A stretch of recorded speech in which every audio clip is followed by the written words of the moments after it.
Hey, I'm Decathlon Gamer. Welcome back to FM22 Youth Factory. We're on episode 38. We've had a very good first half of the season. We're ready to kick off the second half of the season. And unlike the first half where we flew through it in just one episode, we are going to take the second half a little bit slower. Reason being, we are part of the title chase. No, let me rephrase that. We are part of the promotion playoff chase. The title chase itself is you got a Manchester City type that's running away with it a little bit. We don't have a top three. We have a top one and then a whole bunch of contenders for the second position. We could be considered amongst the favorites for that. Looking back, our first year here in the third tier, we finished ninth place, 26 matches played, and we scored 31 points. We barely got a better than 1.0 rating on the season. A year later in 2030, Bada Glimt 3 sent down because Bada Glimt 2 was being sent down to replace them, and that's the team we are facing now, and that's why Bada Glimt 2 is so dominant. The Bada Glimt 3 was good enough to be 5th place, and yet their second team is now the one finding themselves in the division. There is some quality there. There is some definite quality there. Anyway, our second season in the division found us on 45 points, just shy of the promotion playoff spots. Odd 2 had a chance to be promoted. They lost the promotion playoff, but we were just 4 points shy of that. But that was a 45-point season. And at plus 19, that means we were averaging better than 1.5 points per game, so much better than our just over 1 point per game in the first season. It was plus 14 points overall compared to the season before, a much, much better record. Going back at the records themselves, we were 7, 10, and 9. Just below 500, actually, not far from it, but only 7 actual wins, 7, 10, and 9.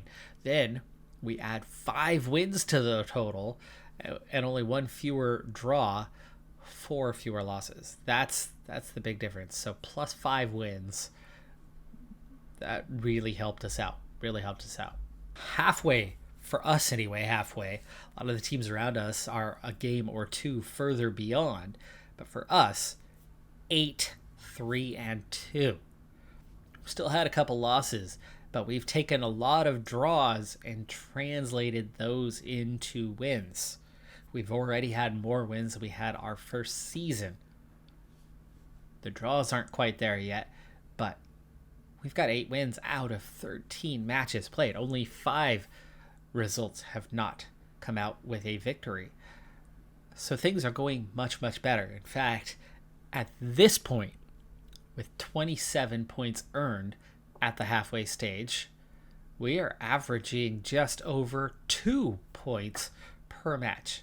So season 1, we barely got over 1 point per match. And overall, the squad has only improved marginally. But that's the fine margins we're dealing with at this level. And if we don't manage to do it this season, I see no reason why we wouldn't get promoted next season. Bada Glimt 2, okay, they're really freaking tough. But when you then see the drop-off after that, actually, we are kind of looking at a big 3 here. Sandefjord and us are looking pretty comfortable in those next 2 spots right now. And if we were competing for first and second, I'd feel really confident that we could get one of those top 2 spots. But because we are kind of a distant second, third, and only one of us gets that opportunity, well, I don't like our odds as much. Because just below us, Asker, Haugesund, Kristiansund are all between, well, and even the next team, Braun, are between +2 and -3 in the goal differential department. So we're looking at kind of the 500 department. The mid-range teams start at 4th place. And the top 3 are pulling away a little bit. Let's see if we can continue that trend into the second half. Next up is Braun 2, home match. And unlike last episode, I'm definitely going to be playing some of these matches. Haugesund, 5 straight draws. 5 straight draws for Haugesund is their form. All right, so we enter this one against Braun 2, 3 wins, a draw, and just 1 loss in our last 5. we're definitely looking good in the league. On paper, this is supposed to be one of the best teams, but they haven't been there. We beat them in the opener. That was the only match we had seen so far this season. We beat them comfortably. But what will we do here as we start the second half? Also, as we enter this one, look at the crowd. It's a little bit bigger. Thank you for voting in the poll that I set up on what to do. If you did not get a chance to vote in that, well, it's a little late now, but the choice was pretty obvious. Of the 4 options that I had set out, 2 of them involved a stadium upgrade of one kind or another, either 3,000 or 6,000, as they nearly score. Oh, dang, that was close. I mean, we're only 4 minutes in, and we nearly were trailing 1-0 there. Anyway, 2 of the options involved a stadium upgrade, and they combined had a majority of the votes, well over 50% of the votes going to those 2. Though all 4 options do get a decent amount. Lovas picking up that rebound after Pedersen gets a foot to the shot from Andreasen, I believe. Yep. Andreasen, yes, it was. It was Andreasen gets a shot in. Pedersen, actually not a foot. He gets a hand to it, but no way he's going to hang on to that one as it's blasted close range, and Lovas pounces on it, and it's 1-0. And that was, what, 4th, 5th minute? Anyway, those 2 choices. Results. Oh, Bergam goes so close there. He really should have done better. Anywhere on target besides right at the goalkeeper is a goal, as keeper's got 0 chance of saving that one from that type of range unless it's straight at him. So really poor finishing from Bergam on that one, but let's see what we can do here. Andreasen, Lovas connecting well. Arsen getting onto the end of that. He does get that in towards the upper corner, but this time a little more area to respond, and the keeper gets to this one. Fawoli playing a little fatigued, so if we can get comfortable, we will sub him off as early as possible. We need to be at 2 or 3 goals for me to want to do that. But Halkeberg into the starting lineup over Jakobsen. Jakobsen way too short. And here's a great chance for Allen. He's got it in there. He gets the keeper to bite on the ball to the near post. The keeper starts to lean that way, but then he slots it in just behind his trailing leg there to go far post. You can see keeper head turned.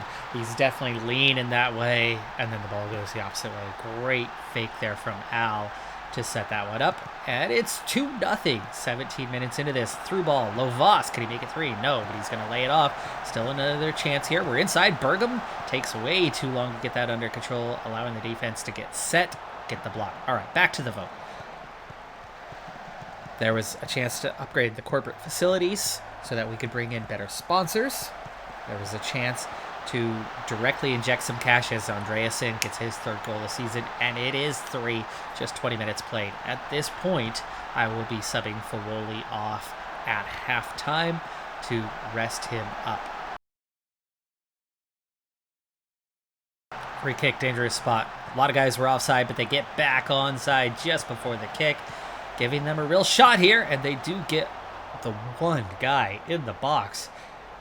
He was marked, but he pulls off the mark real quick, and nobody reacted. Lizeth goes really close, and fortunately we're able to punch that one away just out of bounds there, and another corner. Lovas starts counterattack going the other direction. Of the choices, the 3 highest, the cash injection was by far the lowest. It was well below the other options, but well clear was the vote for 6K Stadium, and very close to 2nd place, but just in 3rd of the voting, was the 3K Stadium upgrade, meaning the overwhelming favorite was to upgrade the stadium. It was just whether it was going to be a 3K upgrade or a 6K upgrade, and the majority went with 6K. Comfortable enough majority that we have gone ahead and done that. So the stadium capacity, well, we're very much not at capacity right now. Nowhere near it. So we'll see what kind of audience we got for this match. We'll have to look back on this one to see where it turned out. We might have to tweak that. Andreasen, probably a yellow card here. I don't see why it would be anything more than a yellow. Yeah, He does pick that up. We are half an hour in. We are in cruise control, and we've got our largest audience we've ever had. Is it enough to help us break even for the month? Yeah, I don't know about that. Not with this level of crowd. They get one back before halftime. I can't believe how slow that ball came across the box. Keeper has more than enough time to take a step forward and dive and intercept that thing, but it looks like he's afraid of number 8 coming in and pouncing on it. He should have had it. Defense should have had it. There's no reason for that ball to get through there like that. That is terrible defending by the team. So now Andreasen on a yellow, and our comfortable lead just got a little bit less comfortable. I really want to get Fawoli out of there, but we are already playing down one key member in Ostby, out on yellow card accumulation, something he gets way too much of. He plays those professional fouls. He's smart. But because of the overall team lack of smarts, he winds up committing a few too many of those fouls to save the team. And we get second half underway. I'm going to take the risky move with a 2-goal lead here, and I'm bringing in Jakobsen. Jakobsen, a good defender, solid defender, to play that anchor spot in the midfield, that holding mid role. A little too far from Bergam on that ball to get that through. I understand he had a small window between the defenders to play that through ball, and kind of tied his hands on that one, but really not a very good ball. Excuse me. But let's hope that Jakobsen does an okay job in that role. It's definitely not a role he's played for us before. He's somebody who's weak on headers, but in that position, maybe he doesn't need to play the headers quite as often. And, Lavas gets a real chance. Offside. Interesting call. I thought he was okay on the initial ball. I thought it was the second ball. Kurseth keeps that in and into the box, and a chance. Boy, they've done a little more in this game. After we were very comfortable to make it 3-0, they have got themselves back into the game. I did go from positive to balanced at halftime. Balanced is where we've been throughout the season as a general play. We were positive in the lower leagues, but once we got up here in that first season, we were struggling. We dropped to defensive. This last season, we went back to balanced. Lavas is offside. No goal. 1 hour has been played now, though. Arsend is tired, but I've used my midfielders, both Kelzi and... Oh, no, I still have Pena. Okay, we still have Pena. Here's a chance, though. Good stop from Sabani. Alkeberg recovers well, and then actually keeps that ball in from going out. Sabani then clears it. Good read there to use your keeper to keep the possession. Well, I mean, at least make a worthy clearance. Here's Bergam through, one-on-one with the keeper, and he chips the keeper. He beats the keeper. The retreating defender with a fantastic clearance on that one, preventing us from really putting the game away. Okay, let's get that sub for Arsend, though. Bergam still can't get it. Let's get Pena on. Gillo, deep throw. But he's going to take the short one, and they give it away. Al cannot keep possession. Counterattack the other way, but Alkeberg's going to recover the ball that was well too long. Okay, let's go ahead and go cautious now. Not defensive, but cautious. We have used 2 substitutions. Andreasen on a yellow. We might want to get him off as Berga bangs that keeper. Pushed it up off the post that was heading in. Keeper just gets enough. Bergam, nice pass there to Lavas. Calzi. Andreasen was through. Lavas is offside. Flag raised. Wouldn't have counted. Okay, 78 minutes. 2-goal lead. We can just about use that last substitution. No, we cannot. Offside? Yes, offside here. I need to see this one. I was not quite looking. Oh, wow, that is so tight. So tight. Morvay.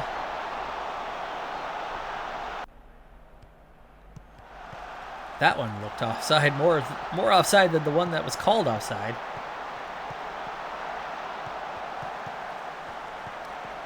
Ping-ponging around, and they do get the goal. Dang it. Okay.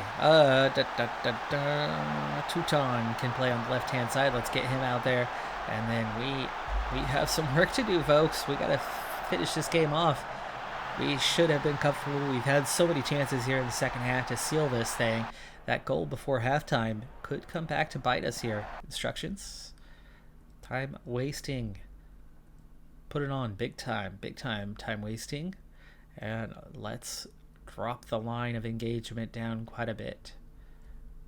Let's go much lower and then standard. We don't want to drop too much, but we definitely want to go defensive and finish this game off. 90th minute. Borve gets a good setup there. We recover, and defense steps up to get a leg up and push that one up and over. End of highlight. 91st minute, bad giveaway. We send it right to Borve. Are you kidding me? We had nobody around there, and we kicked it straight to Borve.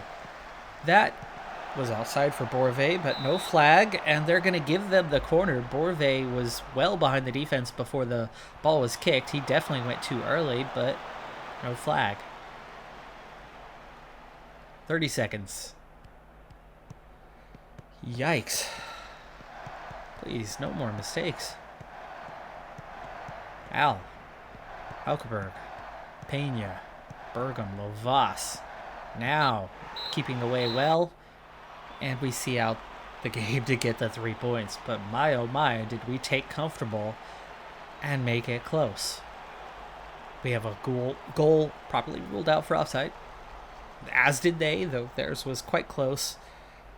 And then we made an absolute meal of that game. We had one small stretch in the second half where we were on fire and looked likely, had the goal that then didn't stand during that stretch.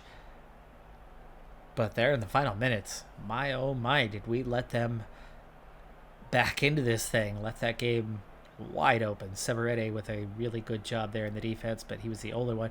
Jakobsen, not terrible, but losing Fawoli hurt. Having him subbed off. In fact, going down to Kalzi, Pena, and Jakobsen at the end. This trio, not getting the job done over these two plus Osby. Andreasen as well. Not that Teuton made much of a difference. That was very late, but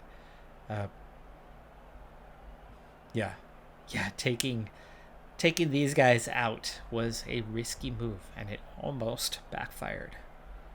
It's just desperate to give Fawoli a rest, thinking that we were going to see this thing out, but we did. Just, it got scary. All right, let's go through some analytics. Last month we had 2 home matches, so that's going to be a good comparison line. Last month, with 100 fans in the stadium for each match, we brought in $1,420, so $700 per match. That's the revenue. Merchandising, match day income, about $375. Okay, that's the money we brought in. So looking at that, we're looking at $2,000 when you add gate receipts and match day income together. A little bit over that. It's about $2,200, so $1,100 a match. So $1,100 per match at home. Now, this month, it's 19th of July already. So we've already played a home match earlier this month. So separate out $1,100 from what we have here. We have $12,000 in gate receipts. We have another $3,000 in match day income. That's $15,000. Now take $15,000, subtract that $1,000 from it. That is $14,000 that we brought in. Now here's the thing about this too. We had 100 seats. We had 100 fans at every game. We now have 6,000 seats. We did not have 6,000 fans. We had 1,004, I think. We had 1,004. So 1,000 fans, that's equivalent of 10 home games. And we brought in 14,000 compared to 1,100. So on average, we should be making about 11,000. We actually made a little bit more than that. I would assume that means there are some tickets of a slightly higher value. Either way, our income just rose by 10-fold in terms of the gate receipts and in terms of the match day income. So taking a look at last season, match day income 52 and 14 for the gate receipts, plus the season tickets. That's another matter. But let's not look at that one at the moment. That will absolutely be something to take a look at. Maybe we multiply that by 10. Maybe we don't. Maybe not even close to multiplying that by 10. I have no idea. But anyway, let's take these as a factor and, well, let's multiply them by 10. Do we want to multiply by 14? I don't know. Let's take it easy. Let's not overestimate. Well, let's multiply by 10. That would mean 139. Let's round that up just a hair. Let's make that 140,000 for gate receipts. Let's take the match day income. That'll turn into 50,000. Okay. Conservative estimate, 190. Let's roll that up to 200K. Okay, 200K when it was 20. That's plus 180,000. Our deficit was 250 a season. So that still doesn't cover it.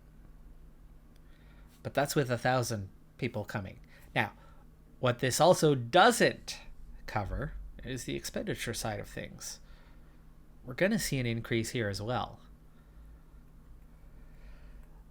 Let's try to get the math. Last month, okay, loan repayments and interest. Boy, we are spending a lot of money on that, aren't we? More than I thought we were. The interest on it. Spending.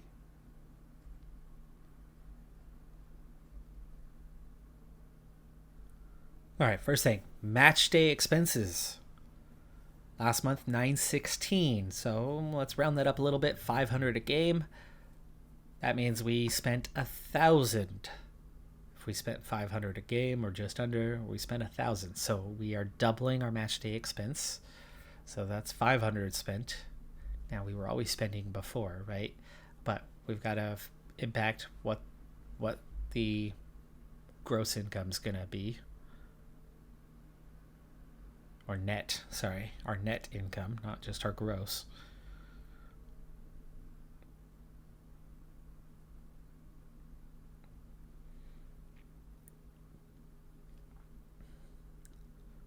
Ground maintenance. Hard to tell at this point whether that's going to be the same or higher. I would imagine the ground increase, or the ground maintenance will see an increase. But at this stage, I have no idea by how much that would be. Not after just a day. Midpoint in the month, 530 is nowhere near 1765 though. We've had 2 home matches. It actually might be less because technically as I upgraded the cost. So I think that's what's going on here. As I upgraded the capacity of the stadium, I took care of the condition as well. Now, in time, it's going to deteriorate, but if we're doing some work and inserting 6,000 seats donated by the fans, by the community, we did a day of hard work. So the ground maintenance is actually going to cost us less for a while. And if that is decreased by 1,000 a month, and we're seeing the match day expenses increase by a similar number, that means actually the expenses aren't changing right now. In which case, our net income should bring us up about 180,000 per year right now. And the deficit was 250K per year. That's going to bring us down to a deficit of about 70,000. Now, that was just the 10%, the tenfold increase. We tabulated that it could be as much as 14. That would be an extra 60,000 or so. Let's say it's an extra 50. Our deficit suddenly drops to anywhere from 10 to 20,000 a year, maybe 25,000 a year. Now that becomes a whole lot more manageable. If we are almost breaking even now, as we continue to build our reputation, we put more and more fans in those seats, and we're going to start making a profit. We get up into a higher division, our expenses will go up some, but that fan base is going to grow a lot, and then we can actually start making a profit. Now, we still have a deficit in terms of our debt and the loans that we're paying, and they're costly, as we've seen. That's not going away. But if we at least are almost break even now, you then throw in a little more progression, climbing one more tier, I think we'll at least start to make a profit. And that's all I ask for. Plus, that's 1,000 butts in seats. That's 5,000 seats left over. The big bada boom from Fifth Element. The big bada boom is going to do what we needed to do. I think we will be okay. Very unintentional, but the stadium was a huge thing. And analyzing the finances, I think, was massively important. Had to get through that. Had to be done. Had to get the projection for the season to come. I didn't intend to only do one game. In fact, I wanted to get through another quarter of the season today.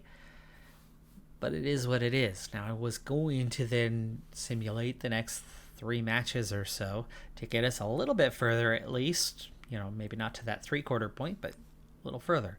But it turns out that the next match is Sandefjord. As in that team that we are battling for that second place in the league. And if we are the 2 breakaway teams for that, it's a huge match. It's probably the most important match of the season. Andreasen is suspended, but Ostby will be back from his suspension. Andreasen for the same reason. That yellow card was his 5th. So he will not play. Fawoli got a half game rest, so maybe that's enough. It's a week until the next match, so hopefully that gives us enough time for him to be a little bit better off. But on the road at Sandefjord, if we come away with a draw or a win, we'll be in great shape. A loss could be, well, costly. We beat them 5-1 last time we played in the second match of the season. And that was a quick sim too, that 5-1 victory. We'll see what we can do this time around. It's on the road. And I think they'll know what's on the line as much as we do. That'll have to carry over into the next episode, but I do promise that next episode will go a whole lot further. If we don't make it to the very end of the season, we'll at least make it into September or October, but we have to really get through this one. Bada Glimt is going to be on the road as well. We only have 2 home matches in August out of 5. But Ilsen, Mold, Alsing, you would think those are all pretty winnable. Haugesund, maybe we can come away with a draw on that. But if we get 10 or more points out of those 5 matches, I'll be pretty happy. If we get 1 to 3 points out of this next match, I'll be very happy. And then that'll set us up for a final run, the last 6. September looks nice. Asker at home. And then 2 easier matches in Ranheim and Stebeck. And then Kristiansund, Arendal, and Odd to round out the season. I don't like our chances of grabbing 9 points there. 7 would probably do it. If we can get 7 in September as well. 14, 10, we'd be looking 24, another 1 to 3 points here, 25, 27 the rest of the way. That would put us pretty much right on par. You add the 3 we just got, that's 28 to 30 the rest of the way, and we got 27 in the first half. And we're a team that's getting better. I think that would maybe just about do it, especially if we do not lose to Sandefjord, right? Take those 3 points away from them. Limit their chances a little bit, and I like our odds that much better. I'm Decathlon Gamer. Like, comment, subscribe. See you next time. Have a good one. Be safe out there. Bye for now.